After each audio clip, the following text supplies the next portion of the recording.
God damn it. What's wrong with you? Sit your ass down. Sit down. Shut up. What up, ladies and gentlemen? My name is Danny and welcome. I have made videos about Drake in the past. You can go into the rest of the catalog on my channel and you can see that I've spoken about this nigga for some time. And I've stated in one of those videos that Drake is the type of guy that doesn't like when someone takes his toys away. He gets so mad and upset and he start doing crazy, stupid things. Drake is suing Universal. Does he not see what's going on right now in Puff Daddy's life? Puff Daddy thought he was better than the company that he was working for. Puff Daddy thought just because he was promoting C-Rock, he has the right to say that he is part of C-Rock. And they made it clear to him. They were like, bro, we already pay you enough to be the mouthpiece, to be the promoter. Stay the promoter. You're getting money. What do you want? Puff Daddy said, I want to sit on the table. There's no problem. You can sit on the table, but we're going to create your own table. And it's not going to be pretty because you're not going to like the food that's going to come in front of you. Now, we all have seen what's going on with his life right now. So Drake is suing Universal Record. Drake couldn't let go of the fact that he was up on the top. That Kendrick Lamar came and kicked him off the top. Drake doesn't understand the importance of having respect for yourself when you have lost a battle. When you lost a battle, you shake the person's hand. You say to them, hey, you know what? I appreciate, let's do something together. I've lost, but let bygones be bygone. Drake doesn't, Drake has always been used to the fact that he got everything he wanted. This guy was so high up in his ass that he thinks that he's better than everybody. And this is the reason why he can't let go for the fact that he lost the battle with Kendrick Lamar. The guy thinks that he deserves to be on the top. He doesn't understand that this rap game, nobody deserves to be on the top. Even in basketball or football, you can be Maradona, you can be Pele, you can be whatever, but there's gonna be a time for you to step down because somebody else is gonna be on the top. But we're going to watch a YouTube video. We're gonna watch Spencer. I will link his video onto the description. You can go and watch the full video yourself without my commentary. But let's listen to what Spencer is saying. And I'm going to give him 1-2 cents. I've seen a lot of people make videos and I don't want to go because some of them are really, really long. And I don't have time to sit here and watch Drake be a bitch. Okay, so let's do this. The two most famous rappers in the world, Drake and Kendrick Lamar, are finally settling their beef in the most gangster way possible, a lawsuit. This might be the first time in rap history a rapper whined to the courts about a diss track. Drake didn't have the balls to sue Kendrick directly since he knows that would cause a huge media backlash against him, so he sued his own record company UMG instead. So imagine he's so scared of Kendrick that he doesn't want to sue Kendrick because he knows he's going to prove everybody right that Drake is not like us. He's not from the street. He's not a street kid. He's just pretending to be. Drake is like Central C.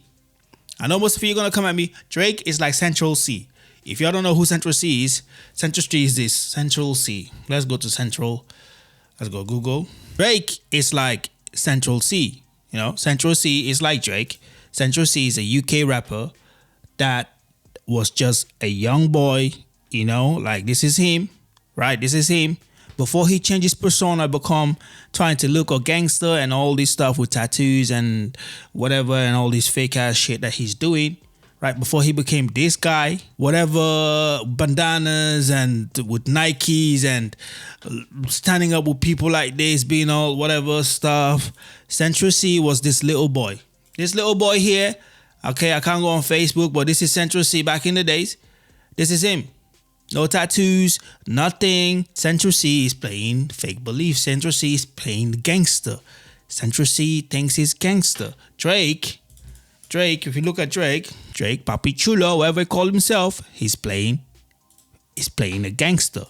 Drake is not a gangster. Drake is not a thug. Drake is not a bad boy. Drake is not all this stuff that he think he is. Drake is a normal boy that blew up, became a rapper, rapping about gangster stuff and all this shit. But Drake is not a gangster. This look here, don't let it fool you. It's not a gangster. This is not a gangster. Drake is not a gangster. Drake is an performer. Drake is a performer. Drake is an actor. So anyone that goes out and go like, meh, Drake is a fucking actor. Okay? Drake is not a gangster. He's not a thug. Because you know why? Because Kendrick Lamar proved it. Because a gangster won't do this shit. A thug won't do this shit. I have never seen anyone in the rap business, in the rap game, that got dissed and destroyed and then they end up suing the record label because they got mad. They got mad and upset.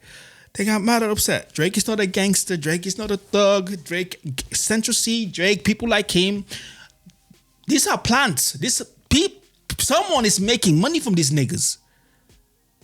They're not who they say they are. They're fake ass people. That people listen to them, people listen to their song and go like, bro, this man sounds so hot. Yeah. I can write a dope ass lyrics for someone. Does not mean that you actually have lived that life because you're just fake. But anyway, let's progress. His first lawsuit against UMG and Spotify, Drake accused them of artificially inflating streams of Not Like Us in order to damage his reputation. He dropped that lawsuit this week right before filing a second lawsuit against UMG. He alleges they published and widely distributed Kendrick Lamar's diss track Not Like Us while knowingly defaming him in the pursuit of profit and an attempt to ruin Drake's reputation in order to gain leverage in a future deal. Drake also alleges these public accusations against him resulted in several attacks on him and his family at their private home, which led to one of his security guards being shot and hospitalized, barely surviving. So does Drake... Bro, Drake was acting as if he is from the street. So the street went and knocked on his door. Remind him, how street are you? He realized, we all know that he's not street, he's not gangster, he's not all this stuff. Drake is playing pretend. So when the street came knocking, he ran to the popo. Because he's scared of his life. If you are here rapping and chatting shit and making yourself look like you're the badass boy around the neighborhood, trust me, bro. Trust me, someone's going to come knocking. And you're not going to like the person who's going to come knocking. So Drake had a life lesson. Someone came to Drake's house and knocked on the door and go like, bro, you thought you was all thug and gangster, right? Drake have a case here? He already lost the rap beef, so let's see if he can actually win the lawsuit. To prove defamation, a plaintiff must show that the statement was false, the statement was presented as fact, the defendant knew the statement was false or acted with disregard for the truth, the statement was published or communicated to a third party, the statement was harmful and caused damage to the plaintiff's reputation. Step 1. Were the statements false? Drake claims he is innocent of all accusations that he engaged in romantic activity with underage women, but did Kendrick actually make those claims? According to the complaint, within the first minute the recording identifies Drake. What did I know? The first thing that's going to come up on this lawsuit is Drake being mad. People calling me Kitty Fiddler. People have seen the type of little girls that you chill with. We have seen him become friends with people like her. You know what I mean? Like, yo, this is wild, man. This is wild. Anyway, let's continue to the story. Say Drake identifies Drake by name and states that Lamar has heard that Drake has predilection for underage women. Say Drake, I heard you like 'em young. Here, Kendrick references something he heard and gives no mention of actual age. The recording continues to say that any woman who falls in love with Drake should be careful to hide her little sister from him. Again, no age reference. Next, in a perverse reference to Drake's 2021 album Certified Lover Boy, certified P words. In a play on the dual meaning of minor, a person under the age of 18, and a musical scale, the recording says that Drake is trying to strike a chord and it's probably A minor. Later in the recording, Lamar describes Drake as Malibu Most Wanted. The recording continues to say that Drake and the people in his circle need to be served with a subpoena because a predator moves in flocks, and asserts that Drake's name gotta be registered and placed on Neighborhood Watch. If what Kendrick Lamar is saying here is not true, then why bother suing Universal? Maybe there's some kind of truth to it. Maybe Drake is trying to tell us something. What if the way he's suing Universal and Universal go like, okay, well, we're going to go to Discovery. We want to see all your devices. We want to go through all your shit. All right? Like, you wanna come here and sue us and accuse us for shit? We want to go through all your shit. We want to see what we can find. The most direct call out Kendrick makes about Drake and his crew. However, this claim is not unfounded. In 2010, this video circulated where Drake is seen kissing a 17. There you go. year-old girl at one of his concerts. The girl, Tia Jayed, later confirmed her age even while she tried to defend Drake. Kendrick is also calling out Drake's entire crew, not just Drake, so some of these claims could be made towards Drake's crew instead of him. Travis Savory, also known as Baka and referenced directly later in the song, was convicted of violence and accused of human trafficking, though the second charge was later dropped. Thus, it was reasonable for Kendrick to levy these accusations towards Drake's crew that he believed to be true. The remaining lines referenced in the complaint sound more like a male Karen than defamation. The recording threatens that Lamar could reveal more secrets about Drake. Rabbit hole is still deep, I can go further, I promise, and that the public will believe him. The audience not dumb, shape the stories how you want. Hey Drake, they're not slow. Threatening to reveal secrets is not defamation. The recording continues by making reference to several Drake songs and accusing Drake of being a liar for denying allegations of criminality. The family matter and the truth of the matter, it was God's plan to show y'all the liar. The recording also makes a vulgar attack on Drake's brand OVO. What OVO for? The other V word option, P word. And let me hear you say OVO, say OVO. Calling someone a liar and being vulgar is Rap 101 and certainly not defamation. Furthering the recording's refrain that Drake is not like us, the recording alludes to Drake's Jewish heritage, saying that Drake is not a colleague but a freaking colonizer. This is just an insult, aka every diss track ever. And finally, Drake's attorneys took issue with UMG's accompanying album cover. Any person who views, listens to, or streams the recording on one of these platforms can view the image. The image features an aerial view of Drake's Toronto home, includes identifying information regarding the location of the home, and is covered in the icons used by law enforcement and public safety applications like Citizen to identify offenders and their residences on public registries. This is a huge stretch. Icons like these can be used for many different reasons. Even if the image may imply certain things, this is certainly not a statement of fact. Step 2. Were these statements presented as fact? As Legal Eagle explains, courts often do not regard lyrical commentary as statements of fact. Song lyrics often feature metaphor, hyperbole, and creative expression, which courts generally don't interpret as factual statements in... This is why when some people are getting sued in court, like rappers whatsoever, the lawyers are always saying that you can't just take their word and say because what they put in on the track is the way they live their life. Just because someone is saying I'm a gangster, I'm a skr, I'm a prr, does not mean they actually live that life. Some of them just doing it to become bad boy. Hence Central C. He talks like a gangster, he act like a gangster, he walk like a gangster, but a nigga ain't a gangster. It's not. It doesn't matter how many tattoos you have on your face. It doesn't matter how you make yourself look. It doesn't matter if you have tears, tattoos making you cry. Just means that maybe you never killed anyone because you just wanted to look bad. You just want people to think that you are a bad man. You like a bad man. Man's a bad man, man. You know what I'm saying, bruh? But does not mean that you are a bad man. It does just mean you're an actor, you're acting, you're playing a role, but you ain't no gangster. You ain't a thug. I have seen gangsters in my life. They are not out here showing you that they're gangsters. They don't want you to know that they're gangsters. But when they come and knock on your door, you better be ready.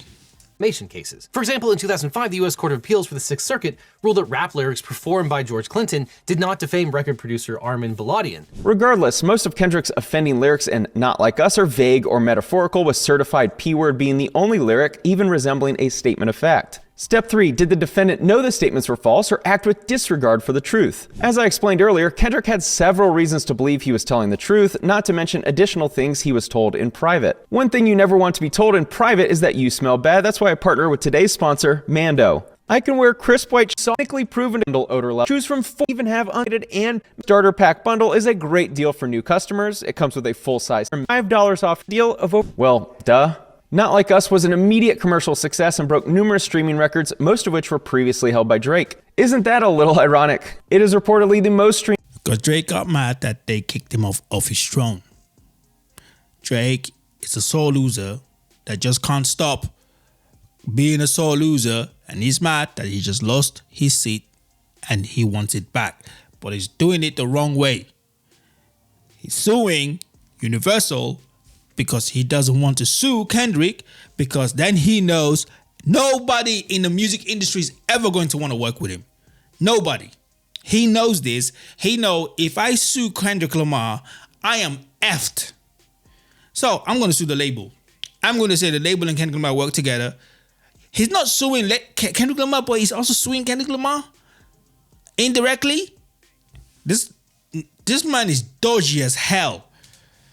Imagine him going to people at places now, and I mean, like going to events and what's people just looking like, bro, you lost the battle. You sitting there, you crying like a child, and now you're trying to sue Kendrick.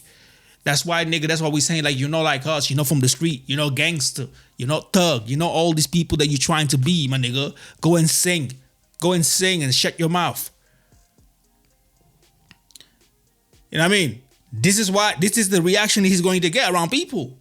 Cause ain't nobody gonna fuck with him. Ain't nobody that's a thug and gangster is gonna fuck with Drake anymore. The way they used to fuck with him. I'm not lying. On Spotify, earning 12.8 million streams, the biggest single day for a hip-hop song. It received 100 million streams in just 9 days and currently has over 1 billion streams on Spotify. Damn. Step 5, the statement was harmful and caused damage to the plaintiff's reputation. As one user put it, this isn't a diss, it's the truth. The culture isn't just not effing with Drake, it's correcting itself by kicking out these predators. Drake has more than 800,000 dislikes on that song because everybody believes he loves doing it because we have evidence everywhere. People all over the internet also question why Drake had not yet been arrested and called for the police, the FBI, and the CIA, as well as Child Protective Services to investigate the statements in the recording. It appears that people took the song along with its accusations seriously, so it would seem that the song did cause damage to Drake's reputation. The lawsuit goes on to list many more examples which seem to bolster this claim. In addition to the alleged reputational damage, Drake's attorneys levied an additional claim that UMG's reckless behavior put Drake and his family in physical danger as well. Harassment in the second degree. UMG engaged in a course of conduct and repeatedly committed acts which alarm and seriously annoy plaintiff. UMG published, promoted, and profited from a coordinated campaign to smear, threaten, and discredit plaintiff despite plaintiff's protests. Further, UMG has placed plaintiff in reasonable fear of physical harm. UMG published explicit threats and calls for violence against Drake. Spencer, this is a very good video, mate. I don't know who you are, but I'm going to subscribe, my guy. I like the way how you breaking things down. I like it. Like, people need to go and watch this video on his channel. If you see this in my channel, you don't want me to comment whatsoever, go and watch it on Spencer's channel, because yo, this is a crazy breakdown. This is a strange claim, as according to the New York Penal Code, a person is guilty of harassment in the second degree when 1. He or she strikes, shoves, kicks, or otherwise subjects such other person to physical contact. 2. He or she follows a person in or about a public place or places. Or 3. He or she engages in a course of conduct or repeatedly commits acts which alarm or seriously annoy such other person and which serve no legitimate purpose. I'm not sure how a record label could possibly do any of those things, but the claim is made based on several lyrics from Not Like Us and the incidents that followed its release. After a security guard was shot outside the rapper Drake's house right there, and this is aerial footage of his home in Toronto. You can see it is a very large residence that is being described as an upscale neighborhood. In the middle of the night on May 7, 2024, an armed group of assailants drove up to the Toronto house in which Drake and his family resided. Drake was inside. The car stopped in front of the residence. Someone yelled, "F Drake," and at least one gunman began to open fire. One bullet went through the security gate and hit Drake's front door. Another bullet struck and wounded a security guard. The very next day, May 8, 2024, a different intruder used his bare hands to dig a hole under the security fence surrounding Drake's Toronto house. On May 9, 2024, the very next day, another break-in attempt happened. In the 2 decades leading up to May of 2024, although Drake was constantly in the public eye, nothing remotely like these events had ever happened to him or his family.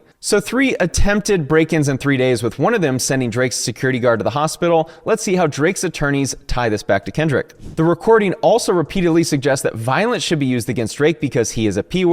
Like the sound of someone being beaten up, the recording repeats wop, wop, wop, wop, and then says Lamar will F him. Drake is never gonna come back from this. Bro, you just fucked yourself. Like, what? Oh my God. You effed yourself, my nigga. This, you never, ever gonna come clean from this. Your children, Drake, your children are gonna be ashamed of you. I ain't gonna lie to you, man. Your children are gonna listen to your song and like, why are you acting gangster? But then here you are trying to sue another rapper, but you're suing the label because you're scared to sue the rapper because you know. But we can all see it. Everybody can see this. Everybody that has a mind of their own can see that the only reason why you're suing Universal is because you're suing Kendrick Lamar. Because when you look at the court document most of it is about what Kendrick Lamar said to you. Bro, this is mad. When I saw this news first, like a few days ago, I thought this is a joke. I heard Drake was going to do something because I made a video about it a long time ago. But when this was released, I'm like, yo, 2025 is going to be wild. Donald Trump is back in the White House. Drake is suing Kendrick Lamar, but they're not suing Kendrick Lamar because he's suing the label. Bro, this is going to be wild. And the year's just started. Drake, you fucked yourself, my nigga. Where Lamar grew up, he will not make it out alive. I think that Oakland show gonna be your last stop. The recording makes clear that justice will be served not through the legal system and or commentary on social media, F a caption, but through physical violence, want action, no accident, and I'm hands-on, he F around, get polished. At the end of the recording, the lyrics threateningly repeat, hey, hey, hey, hey, run for your life, hey, hey, hey, hey, run for your life. Well, wow, this track, man, oh man, 1 billion views and going on Spotify only. May seem like threats against Drake, this claim is confusing for several reasons. First, these are song lyrics, not direct threats towards Drake, which would seem to make them protected speech, as this language is common in rap. Second, they are made by Kendrick, not UMG, and publishing them does not change that fact. And third, incitement would seem a more fitting claim, as others carried out the attacks on Drake, but this is not the claim Drake's lawyers made. Lastly, Drake's lawyers revisited claims from the prior lawsuit that UMG engaged in illegal botting and payola activities. UMG, directly or through its agents, conspired with and paid currently unknown parties to use bots to artificially inflate the spread of the recording on Spotify. It was 30 million streams, but on what platform? Spotify. The thing about it is Spotify is the most easy to bot platform, and a lot of people. Academic trying to be friends with Drake, but Drake doesn't want anything to do with Academic, but at the same time Drake is using Academic for him to spread Drake's bullshit. And Academic think that he's friends with Drake, but Drake doesn't fuck with him that way. I have seen videos where people go like, bro, like, why are you following this guy? This guy doesn't like you. He doesn't like you. Because if he likes you, he would have had you around him. He's using you, my nigga. And your platform. It's wild. But that house, Drake's house is massive though. That there is a castle. It's been around for a while. It's no secret that we want to push the song. We want to make it look like a crazy hit, and we want to go crazy, and everybody wants to get paid. Even if these statements are true, botting is against Spotify's terms of service, but not illegal, and doesn't seem to have any bearing on whether defamation was committed in this case or not. Well, it appears that the bot claim was actually debunked. Anthony Saleh LLC, the company that allegedly paid the bot whistleblower, does not exist according to XXL magazine and Twitter community notes. Also, one of the transactions says payment received on January 23rd, but didn't post until 4 months later on May 22nd. UMG also offered financial incentives, including direct payments and reduced licensing rates to various third parties to promote the recording. These financial benefits were never disclosed to consumers. If true, this pay-to-play practice, also known as payola, would be prohibited by the Communications Act of 1934. UMG actually paid $12 million to settle a payola case with the New York Attorney General back in 2006. Regardless, this practice, even if illegal, would also have no bearing on whether defamation occurred. It seems like Drake's lawyers are really grasping at straws here. Finally, we come to the potential main reason that Drake just dropped this lawsuit on UMG. Lamar is set to headline the Apple Music Super Bowl halftime show in New Orleans on February. Jealousy, it's a freaking envy. Drake is mad. Kendrick Lamar is gonna be ba-da-ba-ba. Broadcast at Fox or New Orleans Super Bowl. Who's gonna be on the top? Kendrick Lamar. I can't wait, man. I'm actually excited to watch this. I was in America when this was announced. Bro, I even made a video about it while I was still on holiday. I was trying to grind on YouTube. Now I mean, get that subscribers to come in. I'm shine. Which will be broadcasted on Fox. Why would Drake risk the potential community backlash and embarrassment of suing over a diss track? It appears to be an attempt to stop Kendrick from performing it in front of millions of people at the Super Bowl. Yep, he does not want the whole world to see Not Like Us. He doesn't want it because he knows this guy. He was like Drake made me think like, yo, Kendrick released this song a year ago. It's been a year now. People are singing it still, but it's not that. But imagine if this guy goes on the Super Bowl and now it's going to be everywhere. and then it's gonna refresh itself again. And he's like, bro, I don't want to have that. I don't want to have that on my plate. I'm gonna remember people that this what? No. But this Hail Mary from Drake looks like it's going to fall short. Defamation in the context of creative expression such as music is very difficult to prove and often seen as protected speech. Not to mention, Kendrick had several reasons to believe the allegations to be true. For the future of rap, free speech must remain protected. We should all hope that poetic justice is served. Thanks for watching. All right. Spencer, that is an amazing video. So go to Spencer's YouTube. Okay, I'm going to place it under the description. You can go and press it to watch it without me talking. But yeah, Spencer, that is a great video, man. I like the way you dissect and put things together. Love it. And I'm going to subscribe to your channel soon. All right, once I log in. So, let me give you my end analysis. I'm trying to be like a news reporter. Bang, bang, bang, bang, bang, bang, bang. Don't take me serious. Anyway, my thing is this. See, Drake never changed who he was. Drake always showed us that he was just a young boy from maybe a suburban neighborhood that became a rapper because he wasn't acting before. And then people saw talent and something in him. People go like, listen, we're going to change your persona. We're going to change who you were. We're going to make you big. You're going to be the biggest thing in the world. Just listen to us. Just follow what we say, okay? Drake did what he had to do, became the biggest thing in the world. And then he had rivals. He didn't like, Kendrick Lamar didn't like Drake from very, very long time ago. But also in the same time, I think like Drake didn't do his homework when it came to Kendrick Lamar. Listen, for all of you who are supporting Drake, by this time, come on, you have to wake up and drink get off your Kool-Aid that you're drinking about Drake. Get off of it. Go and take some Coca-Cola, some Fanta, or some stuff. Relax yourself. Get some ice cream. Because this guy is the fakest person ever. Drake ain't no gangster, ain't no thug, ain't no hustler. He's not this person that he's trying to be. And by him doing this, he's just showing that he is a... Bro, there's so much I want to say, but I can't say it because this is YouTube. But Drake, you fucked yourself, my nigga.